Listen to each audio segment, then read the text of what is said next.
ازيكم يا حلوين؟ عاملين ايه؟ وحشتوني قوي قوي قوي. معاكم توته من مطبخ حلو حادق. النهارده عملت الباميه بطريقه تحفه قوي قوي قوي، وبجد هتعجبكم قوي ان شاء الله. لو مش مشتركين في القناه اشتركوا وفعلوا زر الجرس، ولو مشتركين عرفونا نفسكم انتوا منين. بجد بحبكم قوي، وحشتوني، وكل عيد وانتم بخير يا رب، وان شاء الله مع بعض العمر كله. وبرضه هحط لكم طريقة الرز بالشعرية تحت في صندوق الوصف، وهحط لكم طريقة الشوربة اللي انا عاملاها تحفة قوي قوي قوي. وبجد تقدري تاكلي كده البامية جنب العيش بس اللي هو المفقع الكبير ده من غير اي حاجة، تقدري تاكليها جنب رز برضو تحفة قوي قوي قوي. يلا بينا نشوف المقادير بتاعتنا ايه. ما تنسوش تعملوا لايك قصدي سوري، وما تنسوش تشتركوا في القناة وتفعلوا زر الجرس لو مش مفعلينه عشان يوصل لكم كل جديد. يلا بينا. دلوقتي بقى المقادير بتاعتنا عبارة عن ايه؟ عبارة عن البامية بتاعتنا احنا بنقطعها ويكة. اكيد كلكم عارفين الويكة، يعني لو انت برضو مش عارفاها بتجيبي البامية عادي خالص وبتقطعيها بالشكل ده شرايح، بس بتشيلي الجنب اللي فوق وبتشيلي الجنب اللي تحت، ملهمش لازمة بيترموا. انا كنت مفرزاها في الفريزر زي ما انتوا عارفين الايام ديت ايام عيد، كل سنه وانتوا طيبين وبالصحه والسلامه.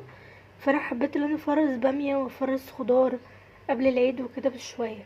بس ان شاء الله هنزل لكم الفيديوهات، بس ايه يعني افضى بس شويه. ادعولي برضو خف لاني تعبانه قوي الفتره ديت، وان شاء الله هنزل لكم كل حاجه. بصوا شكلها تحفه ازاي، وبقالها حوالي اسبوعين ولا اكتر في الفريزر، يعني ان شاء الله انزله لكم. يعني كانت في الفريزر بجد تحفه تحفه تحفه.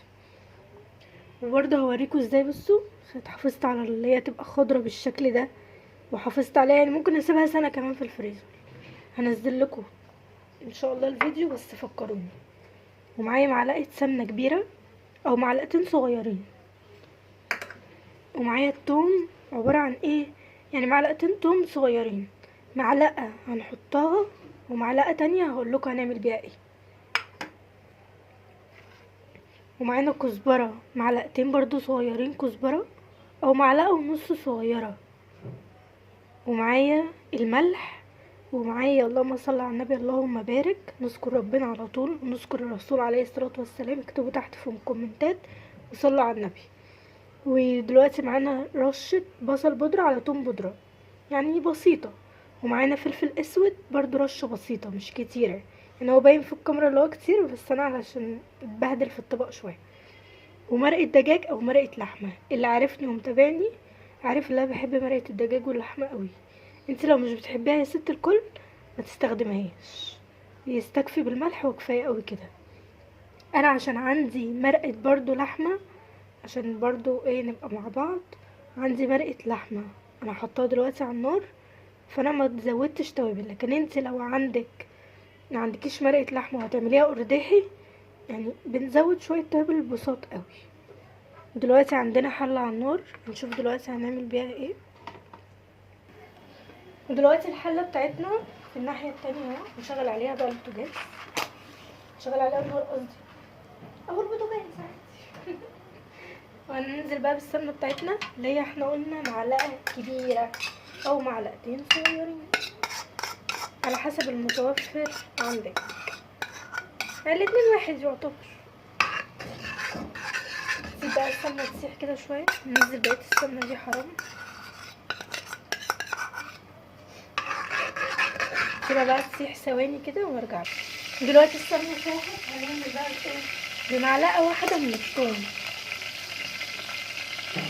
هو الاضاءه طفت للاسف علشان السخونيه، احنا اهو معلش بقى نكمل كده. وننزل اللهم صل على النبي اسمها ايه، الكزبره، انا نسيت الكزبره الناشفه بتاعتنا. وهننزل بحبه ملح وحبه مرقه دجاج مرقه لحمه قلنا المتوفر عندنا هننزل بيه. وننزل بقى بالباميه نشوحها بقى.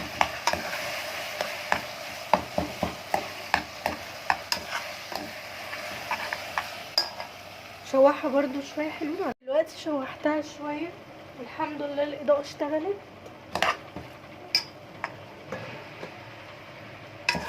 نشوحها برضو مع بعض تاني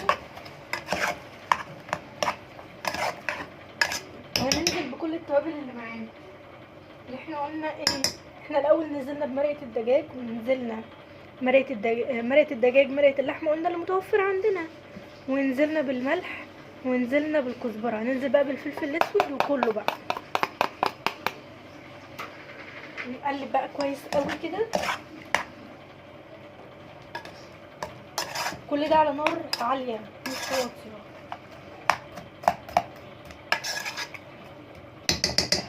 اول ما توصل للشكل اللي احنا شايفينه ده، مش عارفه انتوا شايفينه ولا لا، بس الفون مش هيعرف يقرب اكتر من كده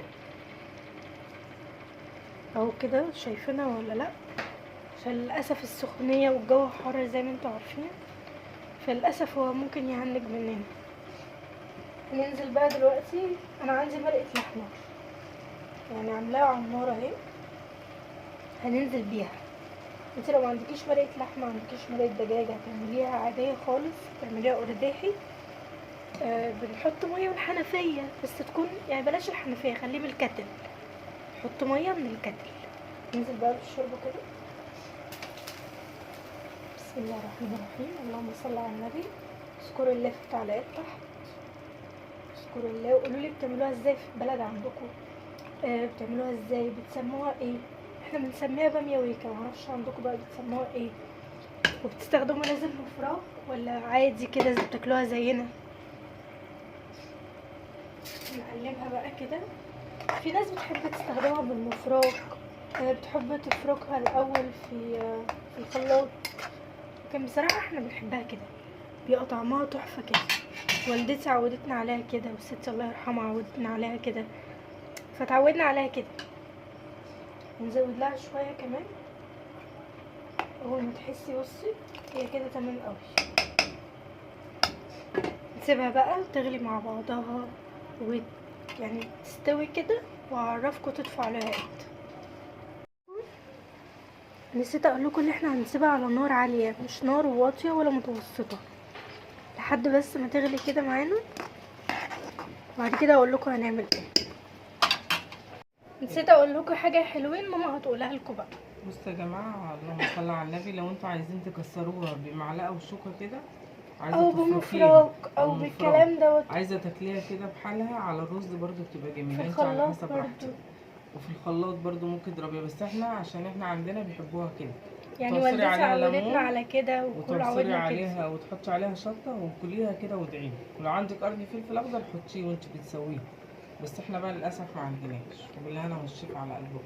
بجد يعني تحفه قوي قوي قوي. يعني احنا بنحبها كده، بنحبها بحالها، بنحبها بالمنظر ده. انا طفيت عليها كنت ناسيها خالص. بجد تحفه قوي. جربيها بالطريقه دي هتعجبك قوي، من غير ما تضربيها في خلاط، من غير مفراك، من غير كل الكلام ده. دلوقتي اول ما بقت بالمنظر الجميل ده نطفي عليها. بصوا تحفه قوي، اللهم صل على النبي. وبرده بتدوقيها بتلاقيها دايبه في بقك دوب. اول ما تلاقيها بالمنظر التحفه ده وتلاقيها مستويه كده في بقك وطعمها حلو وتطفي عليها.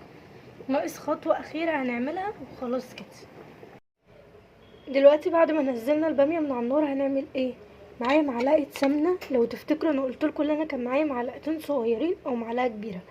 دلوقتي احنا حطينا معلقه يعني مش كبيره قوي، فاهميني؟ والثوم برضو اللي احنا قلنا هنشوف في الاخر خالص هنعمل بيه ايه. وهنحط دلوقتي عليه شويه كزبره. دلوقتي نزلت عليه الكزبره. هنعمل ايه تاني؟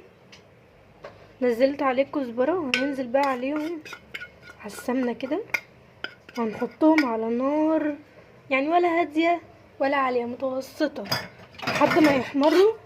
هننزل بيهم على الباميه. دلوقتي انا هوريكم هنعمل ايه. دلوقتي حطيتها على النار قدامكم كده. اول ما تحمر هنشوف هنعمل بيها ايه. دلوقتي اول ما الطومه احمرت هننزل بقى عليها كده اهو. سخنه قوي. ننزل كده اهو. بسم الله الرحمن الرحيم. الريحه والطعم يا جدعان حته تانية خالص. بجد الحلويات ديت هنقدمها بقى ونرجع. دلوقتي يا حلوين بعد ما خلصت البامية بجد تحفة قوي قوي قوي قوي، طعم وريحة، وهتعجبكم قوي. جربوها كده لو انتوا متعودين عليها بالمفراك، او متعودين اللي انتوا دايما لازم تضربوها في الخلاط او كده، وهتعجبكم قوي. بصوا تحفة ازاي، اللهم بارك اللهم صل على النبي. جربوها وبجد مش هتندموا. لو وصلتوا معايا لاخر الفيديو اعملولي اشتراك وفعلوا زر الجرس عشان يوصلكم كل جديد. هتوحشوني. باي باي.